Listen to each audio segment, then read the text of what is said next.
السلام علیکم پاکستان، حمید نقیبی آپ کی خدمت میں حاضر ہے۔ ناظرین، ترکی بھی ایران کی ڈگر پر چل نکلا اور چھپا ہوا رستم نکلا۔ جب دنیا میں سر جنگ، تیل اور سونے کی دوڑ لگی ہوئی تھی تو ترکی بھی ایران کی طرح خاموشی سے جدید ٹیکنالوجی کے حامل ڈرونز اور طیارے بنا رہا تھا۔ آہستہ آہستہ ترکی نے بھی ان ڈرونز اور طیاروں کا ایک بہت بڑا ذخیرہ قائم کر لیا۔ اب جب ترکی اور اسرائیل کے درمیان کشیدگی بڑھنے لگی ہے تو ترکی سے ان جدید ترین جنگی ہتھیاروں کی خبریں بھی باہر نکلنا شروع ہو گئی ہیں۔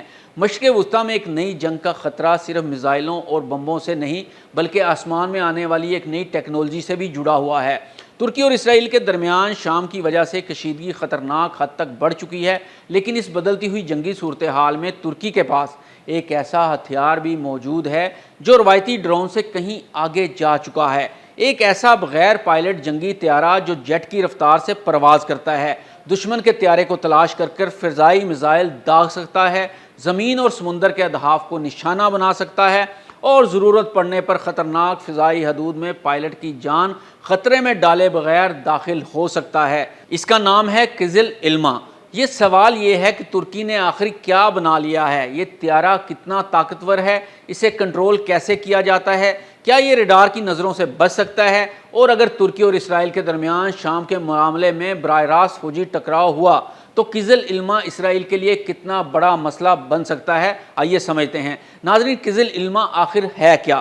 ناظرین، قزل علمہ کو صرف ڈرون کہنا اس کی اصل حیثیت کو چھوٹا کر دیتا ہے۔ یہ جیٹ انجن والا بغیر پائلٹ جنگی طیارہ ہے جسے ترکی کی کمپنی بائیکر نے تیار کیا ہے۔ اس کا زیادہ سے زیادہ وزن تقریباً 8.5 طن، ہتھیار اٹھانے کی صلاحیت تقریباً 1.5 طن اور زیادہ سے زیادہ رفتار تقریباً 0.9 میخ اور اعلان کردہ جنگی دائرہ تقریباً 500 بحری میل یعنی 903 کلومیٹر ہے۔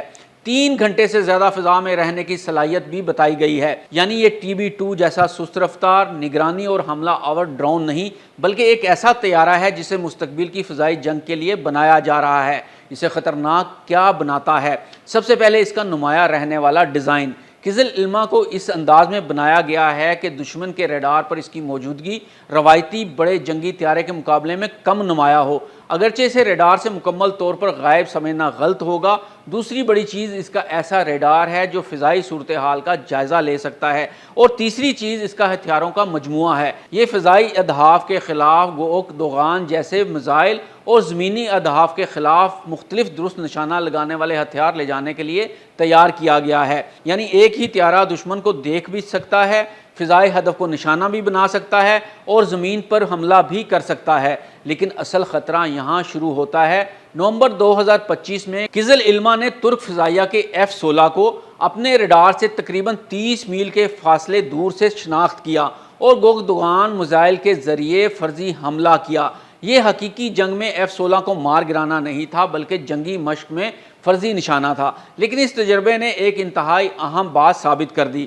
ترکی ایک بغیر پائلٹ طیارے کو صرف بم گرانے والا ڈرون نہیں بلکہ فضائی لڑائی کا پلیٹ فارم بنانے کی کوشش کر رہا ہے، اور یہی فرق قزل علمہ کو دوسرے ترک ڈرون سے الگ کرتا ہے۔ اب بات کرتے ہیں کہ اسے کنٹرول کون کرتا ہے۔ یہاں بھی روایتی ڈرونز میں فرق ہے۔ قزل علمہ میں خود کار پرواز اور فیصلہ سازی کے لیے جدید سافٹ ویئر، سینسر اور مصنوعی ذہانت پر مبنی نظام استعمال کیے جا رہے ہیں، یعنی انسان اسے مشن اور بنیادی احکامات دے سکتا ہے، لیکن طیارہ پرواز کے مختلف مراحل میں بہت سے کام خود انجام دینے کے قابل بنایا جا رہا ہے۔ اب سب سے اہم سوال، اسرائیل کے لیے یہ طیارہ کتنا بڑا خطرہ سمجھا جا رہا ہے؟ یہ سمجھنا ضروری ہے کہ قزل علمہ اس وقت ترکی سے اڑ کر اسرائیل تک براہ راست پہنچنے والا طویل فاصلے کا حملہ آور طیارہ نہیں ہے۔ اس کا اعلان کردہ جنگی دائرہ تقریباً 930 کلومیٹر ہے، اس لیے ترکی سے اسرائیل کے خلاف براہ راست کارروائی اس کی موجودہ حد اور عملی راستے پر منحصر ہوگی۔ لیکن اسرائیل کے لیے اصل خطرہ فاصلہ نہیں، شام کا جغرافیائی اور بدلتی ہوئی صورتحال ہے۔ اگر مستقبل میں ترکی شام کے اندر اپنے فضائی یا فوجی اڈوں کو بڑے پیمانے پر استعمال کرتا ہے تو قزل علمہ کو اسرائیل کے مقابلے میں بہت قریب سے چلانے کا امکان پیدا ہو سکتا ہے، اور اس صورتحال میں مسئلہ یہ نہیں ہوگا کہ ایک قزل علمہ اسرائیل تک پہنچ سکتا ہے یا نہیں۔ اصل سوال یہ ہوگا، اگر کئی ایسے بغیر پائلٹ جنگی طیارے ایک ساتھ شام کی سمت سے اسرائیلی فضائی حدود کے قریب پہنچیں تو اسرائیل انہیں کتنی جلدی تلاش کر کے روک پائے گا، کیونکہ ہر قزل علمہ میں پائلٹ نہیں بیٹھا ہوگا۔ اسے خطرناک ترین مشن میں بھیجا جا سکتا ہے، فضائی دفاع کو آزمایا جا سکتا ہے، دشمن کے ریڈار اور طیاروں کو نشانہ بنانے کی کوشش کی جا سکتی ہے، اور ضرورت پڑنے پر اس کا نقصان انسانی پائلٹ کی جان کے نقصان کے برابر نہیں ہوگا۔ یہی وہ جنگی فائدہ ہے جو اسرائیل کے لیے پریشانی پیدا کر سکتا ہے۔ تو کیا قزل علمہ اسرائیلی جنگی طیاروں کو شکست دے سکتا ہے؟ ابھی یہ دعویٰ کرنا قبل از وقت ہوگا۔ قزل علمہ کی زیادہ سے زیادہ رفتار تقریباً 0.9 میخ ہے، جبکہ اسرائیل کے پاس انتہائی جدید جنگی طیارے اور فضائی دفاعی نظام موجود ہے، اس لیے اسے F-35 اور F-16 کا سیدھا متبادل سمجھنا درست نہیں۔ اصل تصور اس سے زیادہ خطرناک ہے۔ قزل علمہ کو تنہا جنگی طیارے کے طور پر نہیں بلکہ دوسرے جنگی طیاروں، ڈرونز اور زمینی نظام کے ساتھ مل کر استعمال کرنے کے لیے تیار کیا جا رہا ہے۔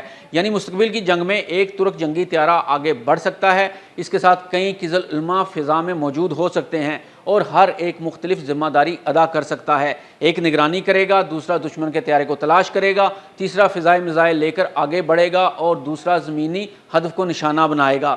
یہی بغیر پائلٹ جنگی طیاروں کا جھنڈ مستقبل میں اسرائیل جیسے جدید فضائی دفاع رکھنے والے ملک کے لیے اصل چیلنج بن سکتا ہے۔ ناظرین، حمید نقیبی کو اجازت دیجیے۔ اللہ حافظ۔